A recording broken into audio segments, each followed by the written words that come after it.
Psicólogo Diego Show. Aprende a conocerte a ti mismo. Este podcast está diseñado para ti.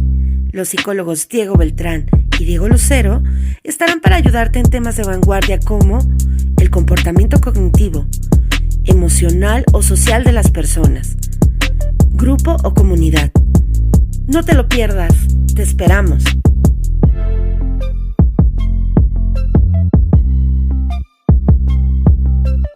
Chicos, bienvenidos al show hoy de Psicólogo Diego Show. Estoy con mi compañero, el psicólogo Diego Lucero.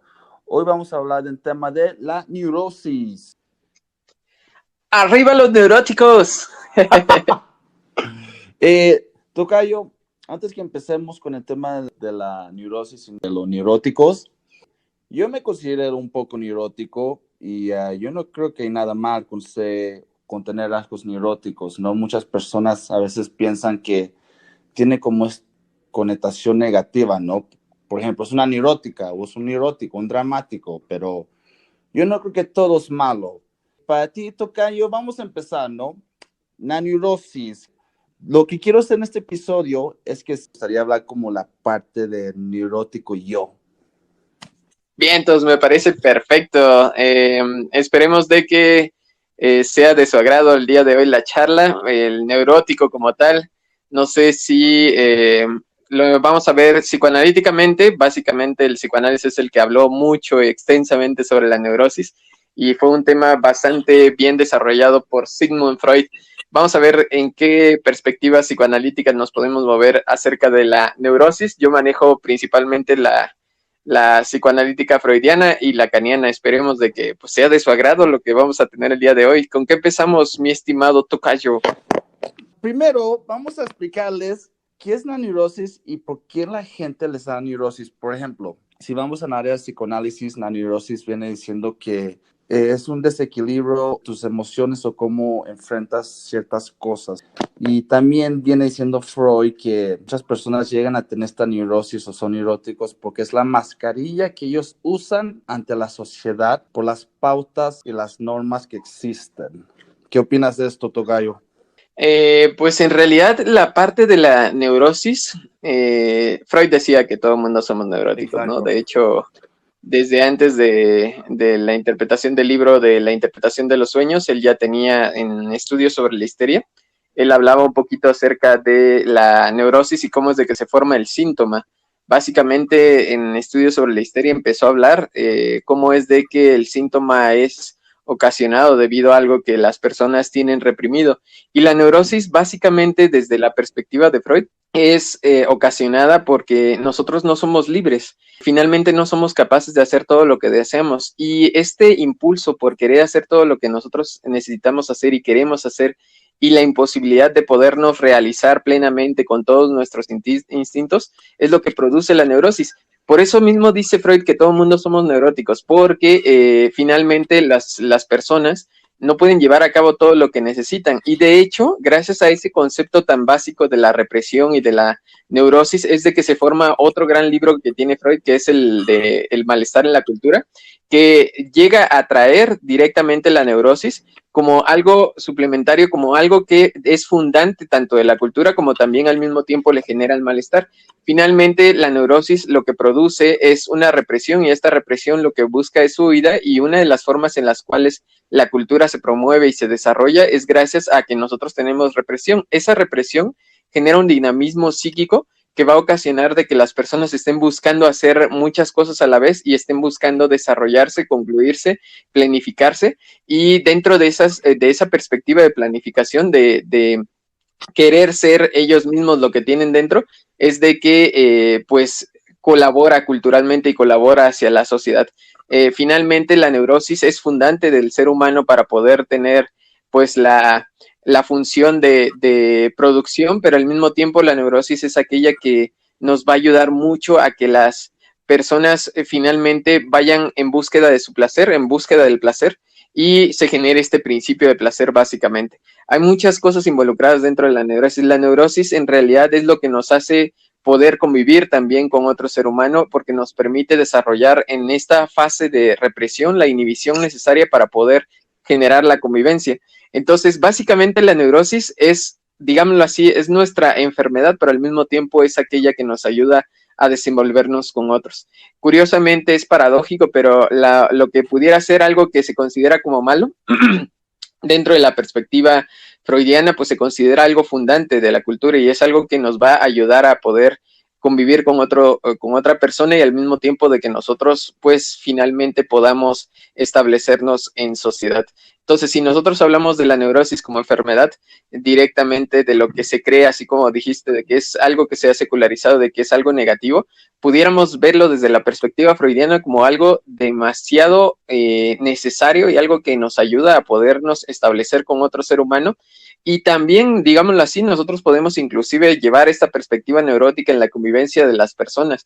Nosotros tendríamos diferentes clasificaciones de la neurosis. Según Freud, hay muchas clasificaciones básicas dentro de la perspectiva que se desarrolló Freud, pero la básica de Freud, nosotros diríamos que existe la neurosis obsesiva y la neurosis histérica, que me imagino que poco a poco vamos a ir hablando sobre ella. ¿Tú qué es lo que sabes de esto, mi estimado Diego? Como tú decías, cuando hay esa represión, el inconsciente te lo transforma en un síntoma y ya cuando tienes el síntoma, tu yo quiere luchar contra el síntoma y tienes el resultado de la neurosis. De hecho, una de las cosas que nos dice, además de la estructura, vamos a entender un poquito la estructura freudiana de la división, las estructuras que le llama estructuras clínicas, que no son como tal personalidades, sino son dinámicas, son dinámicas psíquicas que se producen, posiciones, dijera Lacan, dentro del ser humano respecto al objeto. Pero básicamente lo que nosotros tenemos como estructuras clínicas, nosotros tenemos tres fundantes básicas para Freud, que es la neurosis, la psicosis y la perversión. Entonces, dentro de la neurosis están todas las personas que lograron generar la represión. Dentro de la psicosis son personas de que a pesar de que estaba la represión a su alrededor, no lograron asimilarlas debido a que pues se las saltaron o simplemente no hubo la capacidad para poder introyectar esa represión. Y en el caso de los perversos son aquellos que tienen conciencia de que existe la represión, pero deciden evadirla, deciden evitarla, deciden saltarla. Básicamente las tres estructuras clínicas están basadas también en base a la posición de la represión desde la perspectiva freudiana. Ahora, nosotros tendríamos que entender que también la represión es fundante de la neurosis y básicamente en ella giran las estructuras clínicas. ¿Cómo queda posicionado la persona respecto a esa represión? Es de que nosotros vamos a decir la estructura clínica que tienen las personas. Nosotros tendríamos en la neurosis obsesiva y la neurosis histérica dos características fundantes de las personas que nosotros llegamos a convivir. La neurosis obsesiva es cuando las personas en realidad son un poquito meticulosas, rigurosas, llegan a tener cierta necesidad de dominio, de control, y en el caso de la histeria se caracteriza más por la extroversión, la búsqueda de visualización, la atención, y también tendríamos pues la exageración emocional. En el caso de la neurosis obsesiva tiene que ver con un mayor control sobre sus propias emociones. Son dos posiciones diferentes y en el caso de la represión, por ejemplo, la represión es mucho más fuerte dentro de la neurosis histérica que dentro de la neurosis obsesiva, a pesar de que uno creería de que es la inversa, de que la neurosis obsesiva tiene mayor intensidad de represión. Considero yo que es en la neurosis histérica, a pesar de lo que están y llegan a mencionar algunos libros. En realidad yo considero de que la represión es más constante dentro de la neurosis obsesiva, pero es más paulatina. Y en el caso de la histeria, no, en el caso de la histeria se da una represión bastante fuerte, tanto que genera un síntoma bastante poco evidente, que es la somatización. La somatización o la conversión, que son dos síntomas básicos dentro de la histeria, es cuando pasamos al cuerpo aquello que nosotros tendríamos como malestar psicológico en la mente. Entonces, eso se llega a hacer mucho dentro de la neurosis histérica, y dentro de la neurosis obsesiva no se da eso. Es decir, generalmente dentro de la neurosis obsesiva el síntoma meramente son las actividades que tienen que ser ritualistas. Por eso considero que no es tan fuerte dentro de la neurosis obsesiva, debido a que esta represión es constante, es permanente, pero no llega de jalón a tal grado de que pasa fuera de la vista. Es demasiado evidente cuando una persona llega a tener ya un complejo más obsesivo que cuando una persona llega a tener un complejo más histérico. De hecho, el histriónico también, el histérico, ahorita voy a hablar un poquito del histriónico ya que lo mencioné. El histérico en realidad llega a nublar fuera de su conciencia dentro de sí lo que ocasiona el síntoma, a diferencia del obsesivo, quien lo puede llegar a tener un poquito más presente por medio de la idea. Entonces, dentro de la histeria, nosotros tendríamos una represión bastante intensa, bastante fuerte, que llega a generar inclusive la somatización y donde la persona ya no sabe por qué es de que tiene el síntoma. Principalmente muchas personas en realidad el síntoma que ellos tienen ni siquiera encuentran ni la mínima relación entre lo que están padeciendo con lo que les está ocasionando mentalmente. En cambio, en la neurosis obsesiva, pues puede ser de que inclusive la misma idea y la misma compulsión esté generando la relación con lo que nosotros tendríamos con la idea, y es más fácil llegar a accesar a esto. Ahora, las estructuras clínicas de la neurosis, como de la perversión y de la psicosis, no significa que las personas no pueden tener atributos de las demás. Hay una estructura que predomina. Y en ocasiones podemos llegar a tener conductas perversas, pero tu estructura siempre te regresa hacia la neurosis, ¿no? Nosotros vamos a entender de que dentro de las demás estructuras clínicas que nosotros tenemos, como la neurosis, como la psicosis y la perversión, estas estructuras clínicas son un poquito más difíciles de asumir. En el caso de la perversión, se caracteriza por la falta de culpa, lo cual caracteriza dentro de la neurosis. La neurosis tiene un sentido de culpa bastante, pues bastante evidente, y debido a este sentimiento de culpa, de hecho, que vienen de las reglas de la asimilación, del conocimiento de ellas y de la asimilación de ellas como persona, es de que se produce la represión posterior. Generalmente la sensación de culpa es como lo más evidente dentro de la neurosis, porque las personas sienten que no debieron de haber hecho determinada situación, y eso es el síntoma básico de la neurosis. En el caso de la perversión, una persona que es perversa no tiene culpa, y es lo más sorprendente, porque en realidad las personas que son realmente perversas, no estoy catalogando ni género ni nada por el estilo, sino estoy catalogando principalmente a la estructura perversa, que no es lo mismo que hablar de homosexualidad, transexualidad ni nada por el estilo. Las personas luego creen que ser homosexual, que ser transexual es una estructura perversa. Hay que quitar como ese estigma que se tiene. No toda persona que es transexual ni homosexual tiene una estructura perversa. Perverso significa de que no tiene culpa. Sí, básicamente es una persona que en realidad puede hacer daño y puede tener intenciones de lastimar o de herir a las personas y no tiene culpa, lo cual tiene bastante el neurótico. El neurótico tiene culpa, por eso mismo es de que es fundante cultural, porque en realidad las personas pues muchas veces no conocen o no saben el potencial que pueden hacer daño, terminan haciendo daño, y cuando se dan cuenta que está en contra de una regla culturalmente aceptada o de una sensación ética que nosotros tenemos, entonces es cuando nosotros llegamos a sentirnos mal. Básicamente esa es la diferencia entre el neurótico y el perverso, y dentro del psicótico, que es otra categoría, y viene la esquizofrenia. Algunos ponen ahí la paranoia. En sus primeras etapas Freud no ponía ahí la paranoia, pero vamos a dejarla ahí. Sí, también está la esquizofrenia infantil, que ahorita son como los niños autistas. Entonces, hay muchas cosas que están ahí ligadas dentro de la psicosis. La psicosis también es fascinante, entrar a ese mismo tema. No voy a tratar de abordar ahí, sino simplemente nosotros diríamos de que finalmente la represión no llega a ser asumida, y que las personas en realidad pues no llegan a asumirlas porque no contaban con la capacidad. La estructura materna-hijo, la estructura materna-hijo no pudo darse una adecuada asunción de la represión. Entonces, básicamente nosotros, hablando de las estructuras clínicas, nosotros estaríamos hablando de que la neurosis tendría esas dos divisiones y posturas respecto a la depresión, a la represión. Nosotros hace rato mencioné lo del histriónico. El histriónico es el nombre moderno que se le llega a dar a la histeria, nada más de que es un poquito menos compleja que la histeria freudiana. Es el nombre que le da el DSM-4 y el DSM-5 a lo que anteriormente se llamaba histeria, pero además de esto, la histeria, digámoslo así, no nada más se convirtió en un trastorno histriónico, sino también nosotros tendríamos la división actual, que es trastorno histriónico, trastorno somatizador y trastorno conversivo, que serían los tres trastornos actuales. Es lo que equivaldría un poco, se asemejaría un poco a lo que nosotros entendíamos como neurosis histriónica. Básicamente, lo que nosotros podemos decir entonces es de que la neurosis, a pesar de que dice Freud de que todo el mundo la tenemos, pues en realidad la mayoría de las personas, es la frase correcta, la mayoría de las personas son las que la tienen. pero no todas las llegan a tener o tienen la posibilidad o la capacidad de haberlo hecho.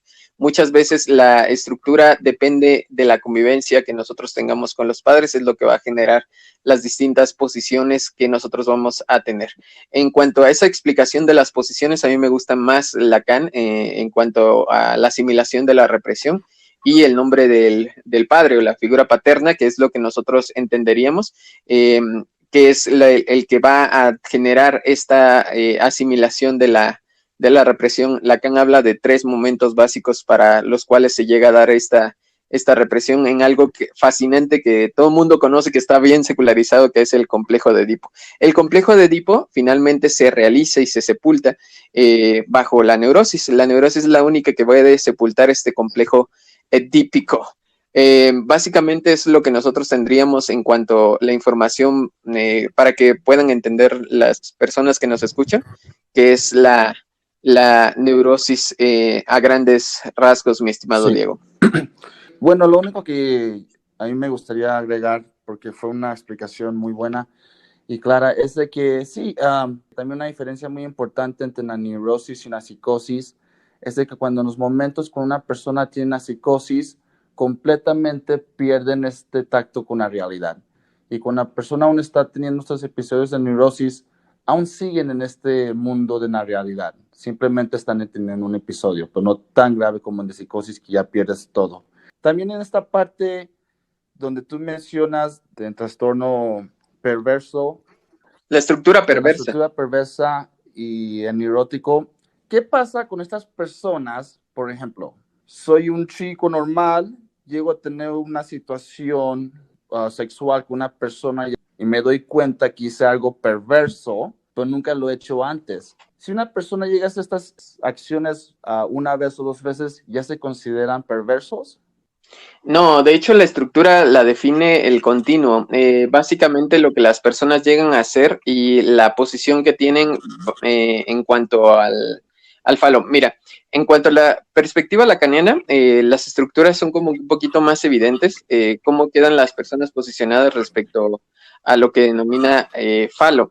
Nosotros tendríamos de que la represión es la fundante de la neurosis. Sin embargo, para que se dé la represión, en el caso de Lacan, nos habla de que se tiene que dar la asimilación paterna, el nombre del padre, que es básicamente el complejo de castración asimilado, que es o significa de que las personas tienen que asimilar, digámoslo así, lo que se debe y lo que no se debe de hacer. De forma simple y resumida para que nos comprendan y nos entiendan las personas que nos están escuchando. Lo que nosotros hablamos de complejo de castración, nombre del padre, es la asimilación de reglas, de lo que se debe y lo que no se debe de hacer. Y entonces, cuando una persona asimila lo que se debe y no se debe de hacer, él puede tomar una posición, lo asume, lo hace o no lo hace. ¿De qué depende esa posición que tomen respecto a lo que se debe y no se debe hacer? Depende del ahínco y la relación que tenga con la figura materna. Y cuando yo estoy hablando de la figura materna, estoy hablando del objeto A o la figura de amor, o la figura que nos produce afecto. Si la persona que nos produce afecto, que nos cuida, que nos está protegiendo, es una persona que en realidad no quiere respetar las reglas y puede evadir esas reglas tratando de estar todo el tiempo con el objeto querido, que es el hijo, y no le pone límites, entonces las personas y los niños empiezan a asimilar y creen de que no existe límite para estar con la madre y que la madre es la todopoderosa. Si en realidad quedan fijados en esa posición es cuando se produce el perverso, cuando la misma mamá en realidad no logra transmitir al hijo que hay algo que puede detener esa relación que tiene con ella y finalmente de que hay límites que se tienen que seguir. Si eso no se llega a transmitir, entonces el niño logra quedarse en una posición perversa. Si este niño en realidad no tiene la capacidad o simplemente la mamá no le brinda el amor suficiente o está con ella lo suficiente para generar esa diada, sino el niño queda aislado, queda solo, no hay suficiente estimulación, digámoslo así, es donde se produce la psicosis. Ahora, no todo es culpa de la mamá, sino tiene que ver con la posición que tiene esta figura de afecto respecto al mismo niño. Si logran asimilar o si logran entender, si logran transmitir esta figura materna hacia el hijo, pues los límites que deben de existir en sus mismos impulsos, en sus mismos instintos de querer estar con esta figura materna y al mismo tiempo de que se tienen que respetar ciertas cosas, entonces el niño queda posicionado o la persona queda posicionada en un lugar donde sabe que tiene que haber un cierto lugar y un cierto marco en el cual debe de hacer cosas y otras Sí, no las debe de pero hacer. todo, Básicamente lo que nosotros... Ajá, sí, dime. pero todo eso, pues eso es como dice Freud, la mayoría de la gente tiene neurosis o psicosis porque es imposible que toda la gente tenga una infancia o tenga esa estructura perfecta para que no vaya a salir mal. Sí, de hecho, la mayoría de las personas pues deben de y trabajan sobre este conjunto de reglas. Desgraciadamente, pues claro está de que la sociedad se está descomponiendo. Nosotros tendríamos otros autores como Castoriadis donde nos habla de que hay un vaciamiento de sentido. Este vaciamiento de sentido lo que ocasiona es de que pues ciertos valores se dejen y se pierdan y que literalmente pues ya no haya como cierta limitación. De hecho, nuestra sociedad cada vez se vuelve más violenta. Eso nos dice de que nos estamos volviendo un poquito más perversos, ¿no?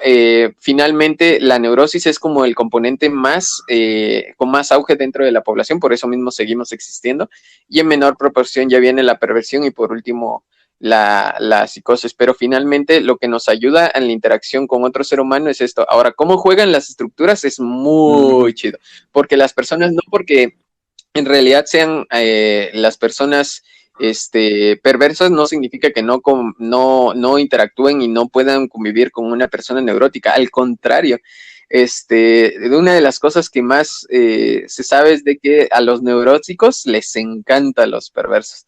De hecho, porque finalmente los neuróticos, como son muy reprimidos, siempre están en la zona en la cual tienen que aguantarse, tienen que prohibirse ciertas cosas que ellos desean. La figura del perverso es demasiado atractivo porque él hace lo que quiere. Entonces, cuando ese perverso se muestra como aquella persona que puede hacer muchas cosas sin límites, le atrae al Exacto. neurótico porque es su deseo inconsciente, ¿no? Entonces, muchas veces el neurótico con el perverso juegan una diada bastante dolorosa para el neurótico porque finalmente él va a dejar de hacer cosas y en cambio el perverso va a seguir actuando como tal. Entonces, ¿cómo podemos identificar a un neurótico y a un perverso? Básicamente por la culpa. La culpa nos dice mucho de cómo actúan las personas. Un perverso no tiene sensación de culpa y ese es permanente, ¿no? ¿Cómo podemos diferenciarlo? Que fue lo que me llegaste a preguntar. Básicamente el perverso no tiene sensación de culpa. La sensación de culpa, si llega a tenerla, es con un fin alterno, es con un fin, con una ganancia secundaria. Llega a tener culpa porque sabe que de esa forma va a obtener lo que quiere. Por ejemplo, como un capricho, él admite la culpa, de esa manera va a obtener lo que desea.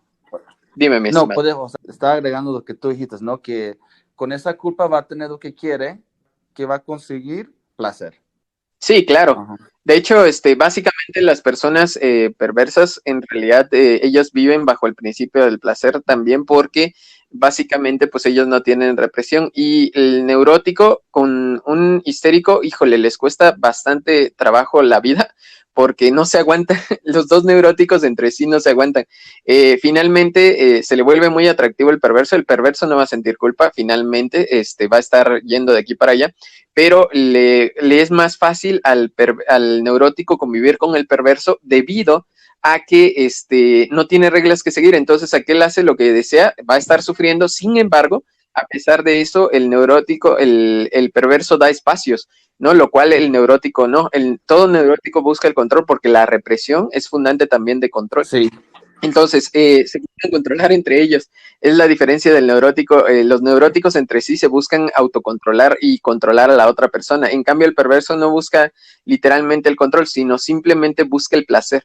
Entonces, si el control en cierta forma le da placer, lo da. Si en dado caso no le da placer, pues simplemente busca otra forma de placer. No se centra en una sola. Y va a buscar que la otra persona se sienta más que nada, pues que la admire, que la sienta como satisfecha consigo mismo. Exacto. No busque el placer en el otro, busque el placer siempre en sí mismo para con los demás. Que lo que tú dices es muy cierto porque lo podemos ver en parejas. A veces tienes como esta chica que se porta bien y un chico que se porta mal, o la chica neurótica o un chico neurótico, y si ves esta combinación de perverso y neurótico y hacen parejas muy buenas. O yo hice como una identificación que dije, está hablando mi pareja. Soy yo mi pareja. Pues a ver qué posiciones toman, pero lo que te digo es de que es más fácil inclusive convivir con un perverso porque el perverso no se preocupa de muchas cosas, lo cual quiere el neurótico. El neurótico anhela no preocuparse de demasiadas cosas, anhela ser libre completamente, y el otro, el neurótico no se los da. Los dos son preocupones, entonces finalmente hay una parte en la cual debe de asimilar, y finalmente la psicoterapia está buscando de que una de las cosas que se liberen es mayor control sobre las cosas que te producen el síntoma. Y si el síntoma, por ejemplo, es el control, es el dominio, es buscar estar sobre el otro y al mismo tiempo modificar y manejar la situación, lo que te da un poquito la parte psicoanalítica es de que tú puedas manejar mejor el síntoma, mejor el inconsciente, y que no sea el que domine finalmente a la otra persona, sino entender que se puede ser un poquito más libre en las cosas en las que se tiene que ser más libre y menos riguroso, menos represivo. Exacto. Porque el problema de las personas es que cuando ellas asimilan la represión se puede volver bastante rigurosa, como se puede volver bastante laxa. Y el punto es de que exista la represión, que sepas qué cosas sí no debes de hacer y qué cosas son las más pertinentes, tomar la decisión sobre la que debes de prohibirte y las que no debes de prohibirte.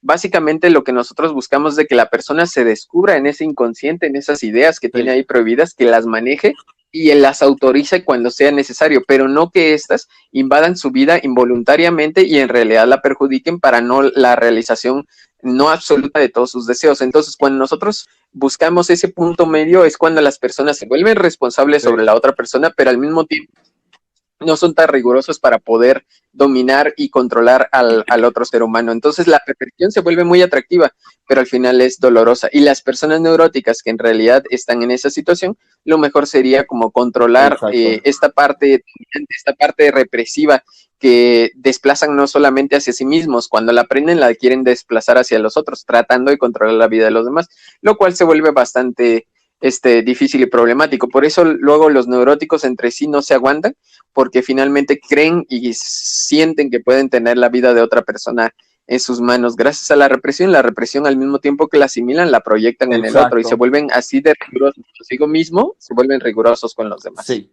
eso estuvo muy interesante, tocayo. Yo creo que ya para concluir un poco, hemos estado hablando de neurosis y psicosis. Quiero decir que la neurosis desde la infancia, la adolescencia y hasta la adultez, que sí se puede tratar y que hay una forma que sí los psicólogos, nuestros compañeros que sí deben estar preparados. Y otro dato también es que ahora con la neurociencia hay como datos que demuestran que con estas conductas desequilibradas pueden modificar los circuitos cerebrales y hacer una transformación. Igual pasa con adicciones. Entonces, ya desde la infancia o desde la adolescencia ya tenemos esos cambios en nuestro cerebro. Si no se tratan bien, esto van a afectar nuestra vida a largo plazo. Sí, de hecho, esto que estás mencionando, hay una área del cerebro que es el área 11 de Brodmann, es como la órbita de nuestro cerebro, en la zona frontal del cerebro. Esta área se encarga mucho de poder limitar, inhibir, reprimir todo lo que nosotros tenemos como los impulsos que son inadecuados y son las que nos permiten ser mesurados y prudentes en determinadas situaciones. Algunas veces esta zona se activa y se desarrolla adecuadamente y más con estimulación cuando las personas van asimilando el conjunto de reglas desde que van creciendo. El punto es de que finalmente las personas, es cierto, si no logran practicar este proceso represivo a lo largo de su evolución, a lo largo de su historia, pues claro está que cuando les llega a suceder algo en el cual tienen que aguantarse, tienen que reprimirse, tienen que inhibirse, tienen que tolerar la situación, pues las personas no lo aguantan. Esto se va sucediendo muy a menudo cuando las personas son muy consentidas, cuando las personas les ha dado toda la vida. Generalmente lo que ocasiona es de que cuando llega un evento, así sea de lo más mínimo difícil, la persona pues en realidad no lo aguanta. Ahora, tú mencionabas algo muy importante, que es una adicción cerebral por ejemplo, de adrenalina, una adicción general a dopamina, una adicción cerebral a serotonina, que son las que van a ocasionar principalmente los sistemas que controlan la inhibición y la extroversión dentro del cerebro, la activación dentro del cerebro. Si nosotros nos vamos a estos sistemas que son hormonales, a estos sistemas que son dentro del cerebro, sustancias que llegan a utilizarse, que llegan, los neurotransmisores que estamos mencionando, llegan a utilizarse para poder ejecutar algo en el cerebro. Si nosotros nos acostumbramos, nuestro cuerpo se va acondicionando, se va afianzando en utilizarlos en determinados momentos, pues claro está, de que nosotros vamos enseñando a nuestro cerebro a cómo reaccionar en determinadas circunstancias. Ahora, ¿esto cómo tiene relación directamente con el psicoanálisis? Hay una ciencia que se llama neuropsicoanálisis, que es básicamente el estudio de las funciones cerebrales en función de la perspectiva que tiene pues los elementos y las estructuras psíquicas. Cuando nosotros estamos hablando de estas estructuras cerebrales, lo que nosotros tendríamos que ver es de que estas estructuras fundantes que se encuentran dentro del área represiva, esta estructura se va formando. Nosotros empezamos a desarrollarla, según algunos estudios que he leído, se empiezan a desarrollar alrededor de los 4 o 5 años. Esta zona orbital va creciendo, esta área 11 de Brodmann va creciendo y se va desarrollando y puede alcanzar hasta los 28, hasta los 30 años de vida. Cuando nosotros tenemos esa perspectiva, nos damos cuenta de que esta edad que nosotros vamos teniendo de los 28 a los 30 años es la edad actual. Antes se creía que era a los 22, 23. Nosotros nos damos cuenta de que en realidad las personas maduran hasta que tienen 28 o 30 años. Y eso es ahora. Antes los estudios decían que eran los 22 o 23 años donde nosotros alcanzábamos esa evolución completa de nuestra zona prefrontal. Ahora lo que nosotros sabemos es de que también en el caso de los hombres tiende a ser más lento el proceso de desarrollo de esta área que las mujeres. ¿Qué significa? Que los hombres maduran más tarde que las mujeres, y también significa que la represión se llega a asimilar más tarde para los hombres y las mujeres.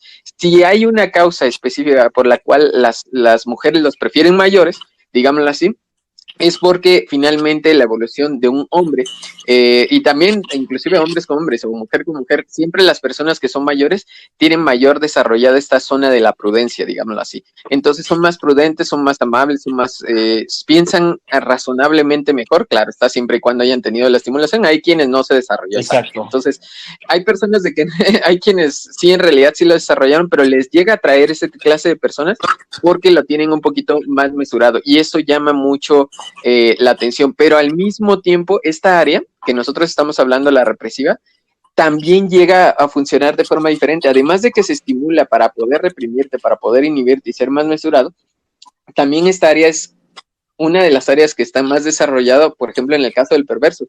¿Por qué? Porque es uno de los casos, o una de las personas, o una de las estructuras que finalmente dentro de esta área no significa que no la hayan desarrollado, al contrario, la conocen, saben que existe la represión y saben en qué momento la deben de utilizar y en qué momento no la deben de utilizar.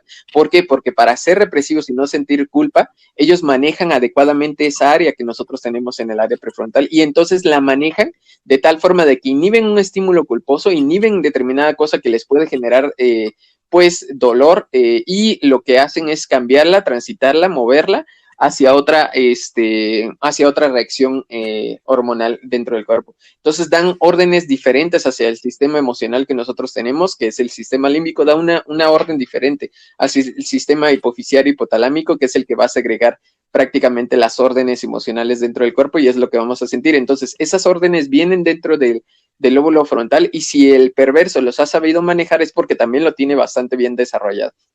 Como tal, el área no es la fundante de la estructura, el área es la asociada a determinada función dentro de la estructura, y cómo lo manejemos depende de cada una de las personas que nosotros conozcamos, y también de la experiencia que ellas llegan a tener. Neurocientíficamente, las áreas clínicas y también las personas estructuralmente dentro del cerebro, pues nosotros podemos hablar de correlaciones entre las funciones y lo que es una personalidad, pero no podemos definir que finalmente una persona es por determinado tamaño de su cerebro o determinadas estructuras que nosotros tengamos sinápticas. Esta es la personalidad. Todavía nos faltan estudios para llegar a esa definición. Lo que sí sabemos es de que las redes neuronales nos van produciendo una semejanza o una distribución en proporción a lo que nosotros sabemos de que es la persona. Entonces, las áreas se activan en función de la función que nosotros vamos a tener dentro de lo que nosotros estemos haciendo. Entonces, esos estudios de correlación en los cuales se asocian las áreas cerebrales en donde se activan funciones que está haciendo las personas. Son estudios muy recientes, bastante fascinantes, de hecho, Sí. pero que todavía no son definitorios del área de la personalidad. Sí. Mi pregunta es, si el cerebro del hombre se madura más tarde que la mujer, entonces eso puede explicar que por eso los hombres le llegan problemas mentales más tarde en la vida que las mujeres. Híjole, eso sí estaría, tendría que ver bien como la fuente. No sé si en realidad los hombres tienden a tener problemas más Tardados, ¿no? tarde que las mujeres.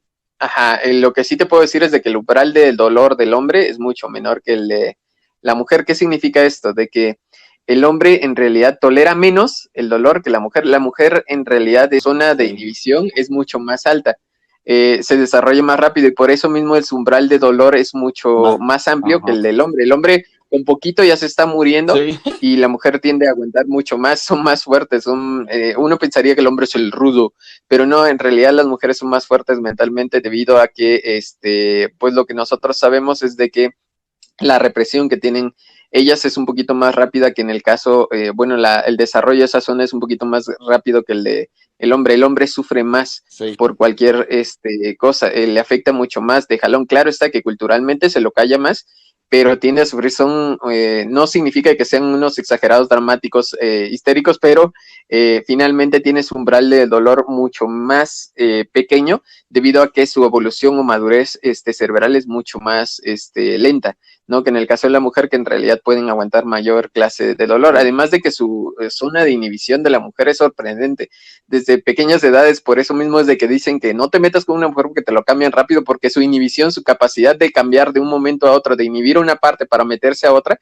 es mucho más acelerada, tiene mucho más práctica, digámoslo así, que un hombre. Entonces también pueden manejar varias cosas a la vez porque son capaces de inhibir rápidamente una cosa y meterse en la otra. Sí. Evolutivamente su zona de inhibición es un poquito más rápida que la de nosotros. Sin embargo, no significa que el hombre no lo pueda llegar a hacer.